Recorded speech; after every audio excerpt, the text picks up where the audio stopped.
Jail నుంచి బయటకు వచ్చినటువంటి చెవిరెడ్డి ఎన్ని అక్రమ కేసులు పెట్టినా ధైర్యంగా ఎదుర్కొంటానని ప్రకటించారు. ఇంకా గట్టిగా తయారవుతానన్నారు. బెదిరే ప్రసక్తే లేదన్నారు. అన్యాయంగా ఇరికించిన మద్యం అక్రమ కేసు అంటూ ఆగ్రహావేశాలు వ్యక్తం చేశారు. నేను చంద్రబాబు సొంత ఊరు నుంచి రాజకీయాల్లో ఎదిగాను. నా ఎదుగుదల తట్టుకోలేక ఆయన నన్ను జైలుకు పంపుతూ ఉంటారు. 2014లో నేను చంద్రబాబు సొంత ఊరు నుంచి ఎమ్మెల్యేగా గెలిచా. తను ముఖ్యమంత్రి అయ్యారు.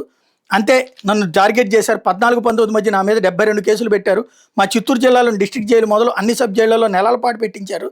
పక్కనే ఉన్న Nellore central jail, Kadapa central జైల్లో కూడా పెట్టించారు. అందరితో వదిలేరంటే అది లేదు. ఒక ఎమ్మెల్యేని కూడా చూడకుండా అదే జైళ్లలో నన్ను కొట్టించారు.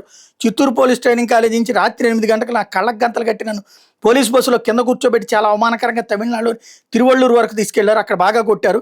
అక్కడి నుంచి మరుసటి రోజు ఉదయానికి నన్ను నెల్లూరు జిల్లా సమీపంలో సచివేడు పోలీస్ స్టేషన్ తీసుకొచ్చారు. ఆ రోజు నేను సచివేడు పోలీస్ స్టేషన్లో ఆమన్నేర అధ్యక్షుడు కూర్చుంటే అదే రోజు సాయంత్రం నన్ను కోర్టుకు తీసుకెళ్తున్నాను అని చెప్పి పోలీస్ జీబులో ఎక్కించుకుని కేవీపురం మండలం మారుమూల పల్లె దగ్గర వదిలేసి వెళ్ళిపోయారు. ఎందుకంటే ఆ పరిస్థితుల్లో నన్ను కోర్టు ముందు హాజరుపరిస్తే పోలీసులు కొట్టిన దెబ్బలు చూపిస్తానని కోర్టుకు తీసుకెళ్లకుండా మధ్యలో వదిలేసి వెళ్ళిపోయారు. ఇప్పుడు చంద్రబాబు మళ్ళీ సీఎం అయ్యారు. కేసులు అరెస్టులు ప్రారంభించారు. ఈసారి ఏకంగా 8 నెలలు అంటే 230 రోజులు పాటు జైల్లో పెట్టారు. 2024 ఎన్నికల్లో నా కొడుకు మోహిత్ రెడ్డిని సొంత ఊరు నుంచి జగనన్న ఎమ్మెల్యేగా నిలబెట్టారు.